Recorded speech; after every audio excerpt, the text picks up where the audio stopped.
मेवाड़ी तलवार, शत्रु का बेड़ा देखी मेवाड़ी तलवार, देखी मेवाड़ी तलवार, देखी मेवाड़ी तलवार, मेवाड़ी तलवार गूंजी जय जयकार, मेवाड़ी तलवार गूंजी जय जयकार। पहला प्रबल प्रहार हुआ तीरों की बौछारों से, पहला प्रबल प्रहार हुआ तीरों की बौछारों से, तीरों की बौछारों से, तीरों की बौछारों से। शाही सेना भगदड़ मगी, शाही सेना भगदड़ मच गई बहती रक्तिम धारों से, सारी सेना भगदड़ मच गई बहती रक्तिम धारों से, बहती रक्तिम धारों से, बहती रक्तिम धारों से।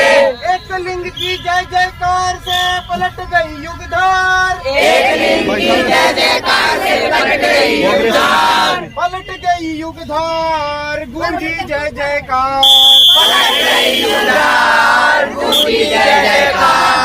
अग्रेसर की सूचना होगी भाई साहब, गूंजी जय जयकार, मेवाड़ी तलवार गूंजी जय जयकार। कर रहे हो चश्मा लिया ना।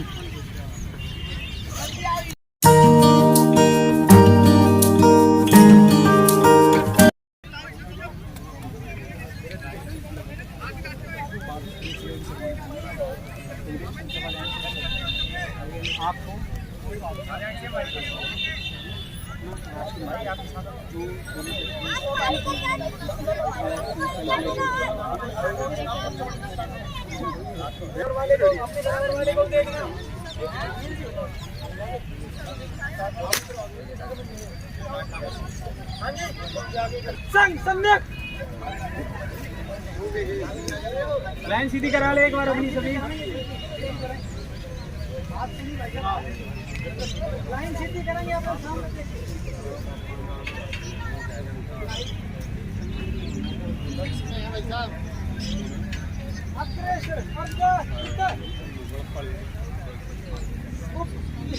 सभी बैठ जाएंगे।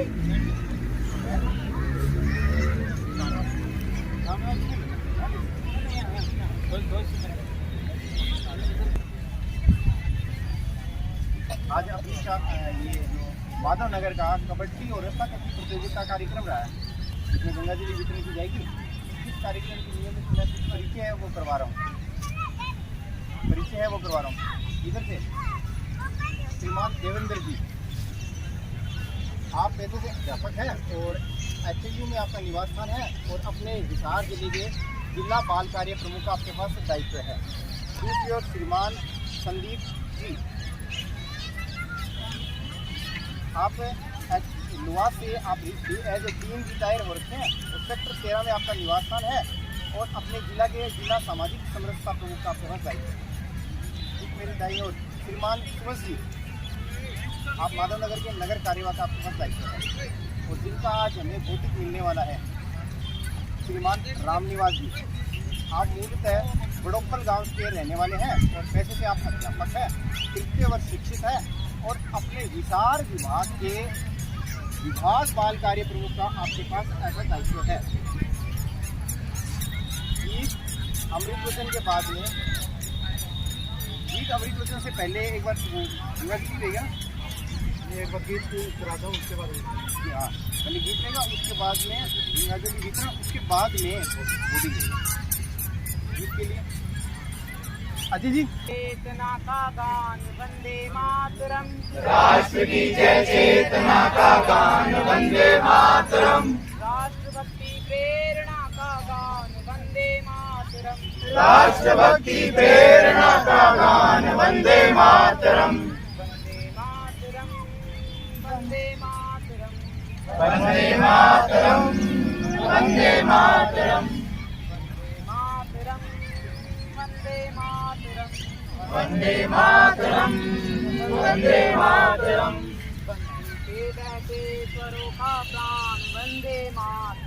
बंसी के बहते स्वरों का प्राण वंदे मातरम, झल्लरी झनकार धन के नाद वंदे मातरम, झल्लरी झनकार धन के नाद वंदे मातरम, संघ के संघोष का संदेश वंदे मातरम। संघ के संघोष का संदेश वंदे मातरम। राष्ट्रभक्ति प्रेरणा का गान वंदे मातरम। राष्ट्रभक्ति प्रेरणा का गान वंदे मातरम। वंदे मातरम वंदे मातरम वंदे मातरम वंदे मातरम वंदे मातरम वंदे वंदे मातरम मातरम वंदे मातरम। गंगाजली का वितरण होगा अभी।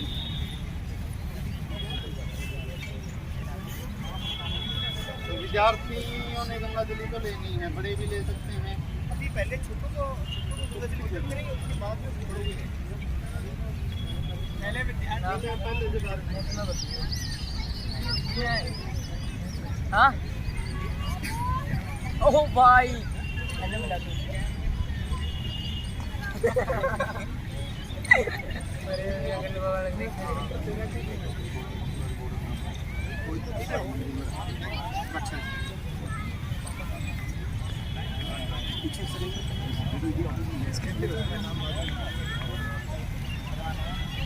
इसमें पैसे डालना और कमाल तोड़ांगे, पैसे डालेंगे।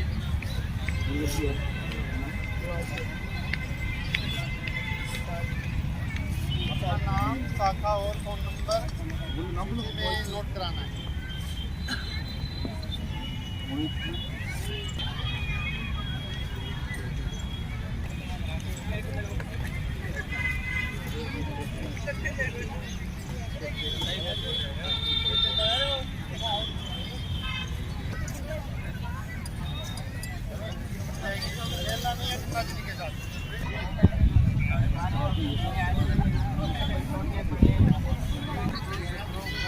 वर्तन करने वाले होते हैं 20 साल के।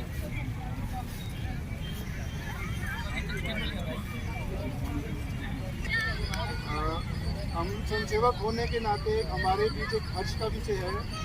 हमारे स्वयंसेवक अभिनव जी, उनकी बेटी ने, उनकी पुत्री ने अभी NEET नीट में बहुत अच्छा रैंक अभी हासिल किया है और वो दिल्ली के एक प्रख्यात कॉलेज में एडमिशन उनका होने वाला है। हम सब स्वयंसेवक होने के नाते हमारे लिए एक हर्ष का विषय है।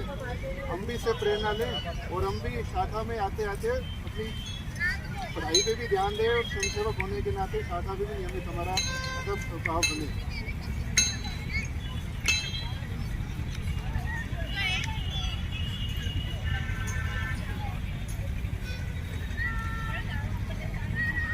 मंच पर उपस्थित श्रीमान सोहन जी, नगर कार्यवाह श्रीमान देवेंद्र जी, जिला बाल कार्य प्रमुख श्रीमान संदीप जी, सामाजिक सद्भावना जिला प्रमुख भारतीय संघ के लिए आज के इस नगरीय वितरण कार्यक्रम में आप सभी का हार्दिक अभिनंदन व स्वागत है। अब विषय आता है बाल कार्य का। श्याम शाखा का विषय आता है। तो हम किसी भी संगठन की अगर बात करें तो उस संगठन के अंदर उसको चलाने वाले बड़े लोग होते हैं, उसमें बालकों का कोई काम नहीं रहता। परंतु हमारा जो संगठन है राष्ट्रीय स्वयंसेवक संघ, उसमें क्या है, बालकों की एक विशेष भूमिका रहती है। हम सभी को ज्ञात है कि संघ की स्थापना सन 1925 में महाराष्ट्र के नागपुर नामक स्थान से हुई थी और उस स्थान पर जो पहले समय में जो एकत्र आए थे वो कौन थे? आप जैसे बालक ही थे और वो कोई बड़े बालक नहीं थे, 7वीं 8वीं 9वीं 10वीं कक्षा के बालक थे। और वो 7-8 बालक जो पहली बार शाखा में आए थे, उन बालकों को काम दिया गया कि आपको नागपुर से, महाराष्ट्र से बाहर भी संघ का कार्य शुरू करना है।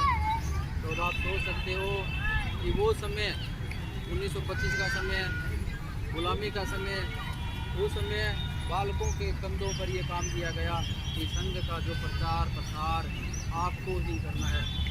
कोई बड़े लोग उसमें नहीं थे, बड़े केवल और केवल कौन थे?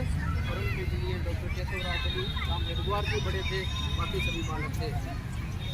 और हम ध्यान करते हैं कि 1925 में जो 7-8 बालक भारतवर्ष में अन्य स्थानों पर गए, अपनी पढ़ाई खुद की, अपनी आजीविका खुद कमाई, अपने परिचय खुद बनाए। आज अगर हमें कह दिया जाए कि हमको घर छोड़ के दूसरे स्थान पे जाना है, वहाँ भोजन की व्यवस्था, रहने की व्यवस्था, पढ़ाई की व्यवस्था खुद करनी है, तो हम थोड़ा नहीं बहुत ज़्यादा असहज हो जाते हैं। पहली बात तो माँ बाप ही नहीं बचेंगे और हम भी असहज महसूस करेंगे। परंतु उन बालकों ने ऐसा कुछ नहीं सोचा। उन्होंने जो सूचना मिली, जो आदेश मिला, उसका पालन किया। और आज हम देखते हैं कि संघ रूपी वट वृक्ष पूरे भारत में भी, पूरे विश्व में लहरा रहा है, वो उन बालकों की बदौलत है। कई बार जो लोग संघ को नहीं जानते वो ये विषय रखते हैं कि आप तो ना छोटे छोटे बालकों को वर्गों में लेके जाते हो, बालकों का माइंड वॉश करते हो। ऐसा विषय नहीं है। अगर हम प्राचीन काल के अंदर थोड़ा सा जाएं, थोड़ा ध्यान करें, तो जो काम बालकों ने कर दिया वो काम बड़े नहीं कर सकते। ध्रुव भक्त प्रहलाद का उदाहरण हम सभी को ध्यान है। भगवान श्री कृष्ण बलराम का उदाहरण हमें ध्यान है कि बालक अवस्था में उन्होंने कैसे कैसे काम कर दिए थे। श्री रामचंद्र जी का उदाहरण हम सभी को ध्यान है कि जब वो आश्रम में शिक्षा ग्रहण करते थे तो उनके गुरु ने जो समाज के अंदर उसमें जो विकसित स्थितियाँ थी उनको प्रत्यक्ष दर्शन करवाए थे श्री राम को। और वो श्री राम हमें ध्यान आता है कि कैसे जब बड़े हुए तो उन्होंने कैसे राक्षसों का और जो बुरी शक्तियाँ उनका संहार किया था। उसके बाद एक बड़ा उदाहरण हम सभी के ध्यान में है, इसको ज़्यादा समय नहीं हुआ है, कि गुरु गोविंद सिंह के जो दो छोटे साहिबजादे थे उनकी कहानी हम सभी को ध्यान है। छोटी कहानी है, 2 मिनट की आपसे मैं साझा करना चाहूँगा। क्योंकि जब बालकों का विषय आता है तो बालक ये सोच लेते हैं कि हम छोटे बालक क्या कर सकते हैं, तो हम वो काम कर सकते हैं जो दुनिया की बड़ी बड़ी ताकत है। यानी छोटे साहिबजादे जिनकी उम्र क्या है 7 और 9 साल, ज़्यादा बड़ी उम्र नहीं है, कोई 30 साल नहीं है, 40 साल नहीं है, उनको ज़्यादा अनुभव भी नहीं है कोई भी चीज़ का। तो सर्दी का समय, दिसंबर का महीना है और सरिंद पंजाब के अंदर जो सरसा नदी है वो बारिश के कारण पूरे उफान पर है। अब दिसंबर की ठंड हम सभी ने देखी है, सहन भी की है, कितनी ठंड होती है कि बिना कपड़े हम बाहर नहीं जा सकते। तो सरसा नदी के ऊपर गुरु गोविंद सिंह का परिवार गुरु गोविंद सिंह से बिछड़ जाता है और माता गुजरी के साथ जो छोटे साहिबजादे जैसे नदी पार करके नज़दीक के गांव में जाते हैं।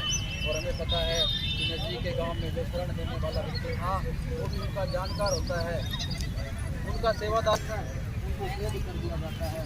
और आपको पता है कि जब ठंड के दिन होते हैं तो उन्हें भूख ज़्यादा लगती है, खाने के लिए कुछ भी नहीं दिया तो वहाँ पर जेल के अंदर उनका ही एक सेवक दूध वितरण का काम करता है। तो वो माता गुजरी और बच्चों को दूध पिलाने का आग्रह करता है। तो माता गुजरी समझती है कि जैसे पिछले व्यक्ति ने हमारे साथ गद्दारी की है वैसे ही ये गद्दारी करने वाला है। तो वो गवाला कहता है कि हे माता गुजरी, मैंने आपका अनाज खाया है, आपका नमक खाया है, मैं नमक हराम नहीं हूँ। वो कुछ दूध अपने आप पीता है, इस दूध में कोई जहर या ऐसी कोई चीज़ नहीं मिली हुई है। आप इस दूध को ग्रहण करें और मेरे को पता है कि ये दूध पियोगे आप तो मेरी गर्दन कलम कर दी जाएगी, परंतु ये मेरी दक्षिणा मान के आप इस दूध को ग्रहण करें। तो माता गुजरी और उन बच्चों ने उसे दूध को ग्रहण किया और जो जवाला दूध की थी उसको काम किया। उसके बाद सुबह कचहरी लगती है तो कैसे बच्चों को प्रलोभन दिया जाता है कि आप अपना मूल धर्म है उसको बदल लें, उसको छोड़ दें और इस्लाम धर्म कबूल कर लें। तो वो छोटे बच्चे हैं, वो कहते हैं कि हमें तो अपने पिता गुरु ने जो धर्म सिखाया है उसका पालन करेंगे और मरते दम तक पालन करेंगे, उसी धर्म में मरना चाहेंगे। तो हम सभी को ज्ञात है कि उन दोनों बच्चों को जैसे दीवार में चिनवा दिया जाता है। जब दीवार में चिनवाते हैं तो बड़ा भाई है वो रोने लग जाता है, उसकी आंखों में आंसू है। तो छोटा भाई कहता है कि भैया आप तो डर गए, शहीदी से डर गए। तो बड़ा भाई कहता है कि मैं डरा नहीं, मेरे को इस बात का दुख है कि मैं आप दुनिया में मेरे से बाद में आए और मेरे से पहले जा रही हूँ, इस बात का मेरे को कष्ट है। तो वो मिस्त्री से आग्रह करता है कि जो छोटा भाई है उसके पैरों के नीचे 3 ईंट और लगा दी जाए ताकि ये मेरे से कुछ ऊपर हो जाए और दीवार चेंज हो जाती है। तो बड़ा भाई पहले शहीद होता है, छोटा भाई बाद में।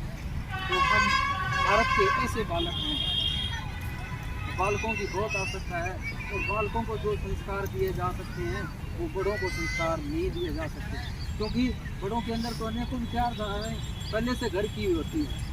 उनको समझाना थोड़ा मुश्किल है, समझ भी जाएंगे। उनको संस्कार दे दिए शाखा में तो जो संस्कार दिए हैं उनका ठहराव बहुत कम रहता है बड़ी के लोगों में, परंतु जो बालकों में संस्कार आगे आपके अंदर जो संस्कार हैं उनका ठहराव 80% से ज़्यादा रहता है। इसलिए बाल कार्य बड़ा प्रमुख कार्य है और इसी प्रमुख कार्य के अंदर जो गंगा जल वितरण का कार्यक्रम है ये और भी महत्वपूर्ण हो जाता है। क्यों महत्वपूर्ण हो जाता है कि संघ के जो कार्य हैं उनको चलाने के लिए धन की आवश्यकता रहती है। संघ क्या है? स्वावलंबी संगठन है, अपने कार्य सारे खुद के खर्चे से चलाता है और वो खर्चा हम सभी संघ से व्यय करते हैं। तो शुरू से ही हमारे अंदर एक गुण का निर्माण हो, शुरू से ही हमारे अंदर बचत करने की आदत, दान करने की आदत, यानी जहाँ आवश्यकता है वहाँ हम खड़े हैं, समय के समर्पण की आदत बचपन से ही शुरू हो जाए तो वो आजीवन जब तक हम इस धरती के ऊपर रहते हैं, अंतिम सांस लेते हैं, तो वो निर्माण गुणों का हुआ हमारे अंदर वो लास्ट तक संग्रहित हमारे जीवन के अंदर रहता है। तो अब गंगा जली की बात आती है तो इसमें हमें जो देव शक्ति मिलती है, बच्चों की ज़्यादा कमाई नहीं होती, माँ बाप ने जो खर्चा दे दिया कापी किताब पेन के लिए या पॉकेट मनी मिलती है, आपको साप्ताहिक मिलती है, किसी को एक दिन की मिलती है, किसी को महीने की मिलती है, तो उसमें से कुछ धन हमें बचा कर जो आपको गंगा जली या गुलक मिला है इसके अंदर हम डालते रहेंगे। और जब 365 दिन हो जाएंगे और जब श्री गुरुदक्षिणा का कार्यक्रम आएगा, परम पवित्र भगवान भगवत को हमने गुरु माना है, तो उस गुरु के समक्ष हम इस गंगा जली में जो भी धन एकत्र हुआ है उसको सहज भाव से हम समर्पण करते हैं। तो ये छोटा विषय नहीं है, बहुत बड़ा विषय है और बालकों को कभी ये नहीं सोचना कि हम कुछ नहीं कर सकते। पुराना इतिहास आप पढ़ें कि बालक क्या क्या कर सकते हैं। आज मैं देख रहा हूँ कि यहाँ जो बालक बैठे हैं ये सारे बालक सहज भाव से सुन रहे हैं, नहीं तो हम अक्सर क्या देखते हैं कि बालक टिक के नहीं बैठते, एक दूसरे के हाथ लगाते हैं, हंसते हैं, बीच में बातचीत करते हैं। तो पहले हम आज से 10, 15, 20 साल पहले हम जापान का उदाहरण देते थे कि जापान के अंदर तीसरी कक्षा का जो बालक है, यानी तीसरी कक्षा के अंदर 8 या 9 वर्ष का जो बालक है उसको अपने इतिहास की पूरी जानकारी है। जापान का जो इतिहास है तीसरी कक्षा का बालक है उसको सारी जानकारी है। उसके बाद अगली बात है कि उसको क्या बनना है जीवन के अंदर, डॉक्टर बनना है, इंजीनियर बनना है, किसान बनना है, जो भी उसको बनना है वो तीसरी क्लास का बालक है उसको ज्ञात रहता है। उसको परिवार की पूरी जानकारी रहती है, शासन व्यवस्था की पूरी जानकारी रहती है। परंतु हमारे यहाँ एक विडम्बना है विचित्र कि हम 10वीं कर लेते हैं, 12वीं कॉलेज जाती हो जाती हैं, हमें इतिहास की जानकारी तो क्या, हमें ये भी पता नहीं रहता कि हमें क्या बनने वाले हैं, हमारा देश के विकास में क्या योगदान है। हम तो सोच लेते हैं कि हम बालक हैं, क्योंकि बालक ही देश का भविष्य है, आप में से ही देश के स्तंभ निकलने वाले हैं। तो हम देख रहे हैं कि बालकों के अंदर गुणों का विकास धीरे धीरे हो रहा है और वो प्रत्यक्ष दिखाई दे रहा है, बताने की आवश्यकता नहीं है, बैठने से ही पता लग जाता है, कार्यक्रम से ही पता लग जाता है। तो जो गुणों का निर्माण हमारे अंदर हुआ है उनको छोड़ना नहीं है, उनका संवर्धन करना है, उनका पोषण करना है, उनको आगे भी लेके जाना है। जब बड़े हो गया, बड़ी कक्षा में जाओगे, पढ़ाई करने के बाद आप विभिन्न व्यवसायों में जाओगे तो वहाँ भी इन गुणों का प्रकटीकरण होना चाहिए। यानी जो 1 घंटे की शाखा में हमने जो गुण ग्रहण किए हैं उनका प्रकटीकरण हमारे समाज के अंदर होना चाहिए। नहीं तो हम क्या है कि जंगल में मोर नाचता है उसको कोई नहीं देता, इसी प्रकार हमने शाखा लगाई, हम घर चले गए, हमें तो पता है शाखा लग रही है, परंतु समाज को क्या लाभ हुआ, परिवार को क्या लाभ हुआ, हमें क्या लाभ हुआ, वो लाभ कब होगा कि 1 घंटे की शाखा में हमने गुण संग्रहित किए हैं, उनका प्रकटीकरण हम समाज में जाकर करें। तो ज़्यादा समय नहीं लेता हुआ मैं अपनी 18 तारीख को अपने नगर का बड़ा एकत्रीकरण होने वाला है। जैसे आज हुआ है ना सायं का, उसमें बड़े भी प्रभात शाखाएं भी रहेगी। तो पूरा नगर का एकत्रीकरण सुबह 6 बजे से लेकर के 8 बजे तक रहेगा, यही टाउन पार्क में रहेगा। तो सायं शाखा वाले भी इसमें रहेंगे, कबड्डी खेल कूद सारा रहेगा। उसका जो शुल्क है वो जो विद्यार्थी है उनका 20 रुपये शुल्क रहेगा और बड़ों का 30 रुपये शुल्क रहेगा नगर एकत्रीकरण का। दूसरी सूचना, 5 अक्टूबर को अपना विजयदशमी का उत्सव है। वो उत्सव हमें शाखा उपनगर के अनुसार मनाएंगे, ठीक है ना। एक बार हाथ खड़ा करेंगे जिनका गणवेश नहीं है, पूर्ण में से हाथ खड़ा करेंगे, गणवेश नहीं है। एक बार सभी जो शाखा पालक है, इसे 1 मिनट चाहे दंड ना हो, शाखा पालक एक बार ध्यान से देख लेंगे जिनका गणवेश नहीं है वो 15 तारीख तक गणवेश पूर्ण करवाएंगे, इससे पहले हाथ नीचे कर लेंगे।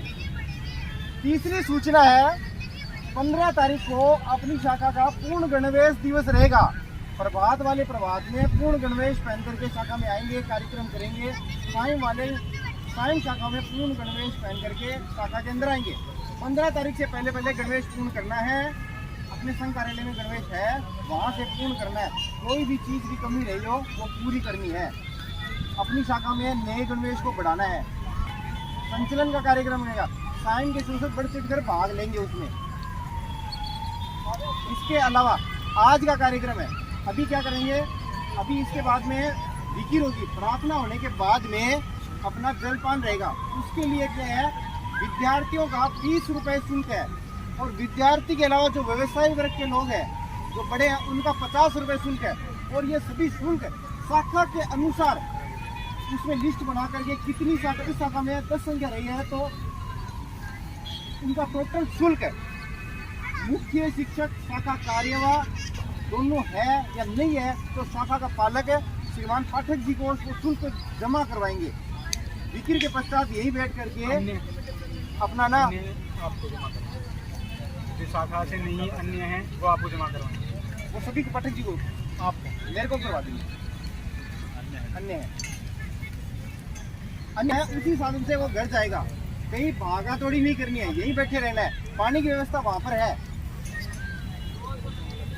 ठीक है ना। और बड़े जो स्वयंसेवकों को लेकर के हैं वो ध्यान रखेंगे, छोटे बच्चों को लेकर के घर पहुँचा करके ही पहुँचाना है। कोई भी बालक बिना किसी को बताए अगर कोई साइकिल पर आया तो एक बार बता करके जाएगा।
इधर वाली है, हाँ चार।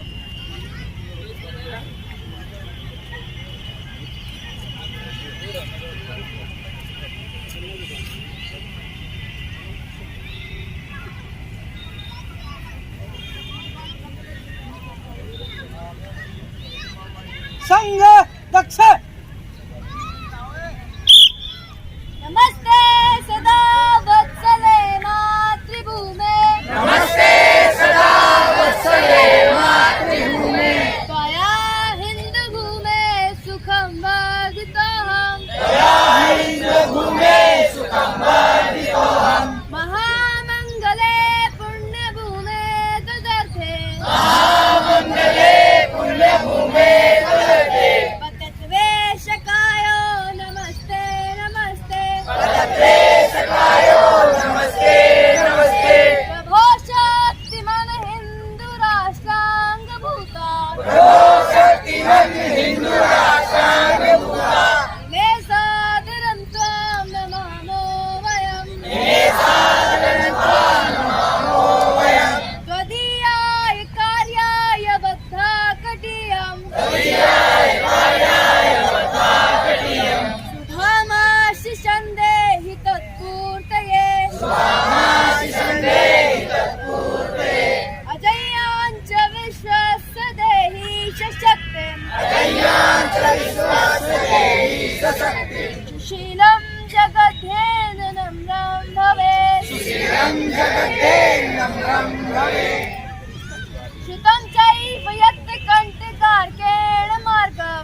विजयी जनसहता कार्यशक्तिं विधायास धर्मस्य संरक्षणम् विधायास धर्मस्य संरक्षणं परं वै भवन्ने तुम्हेता सुराष्ट्रम् परं वै भवन्ते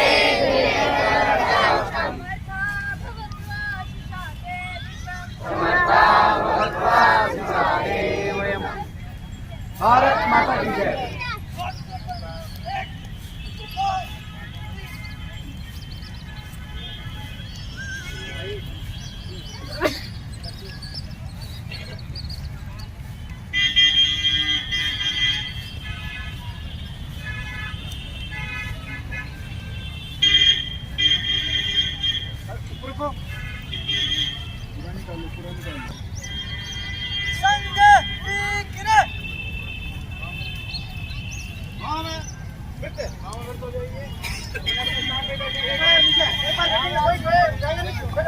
बैठेंगे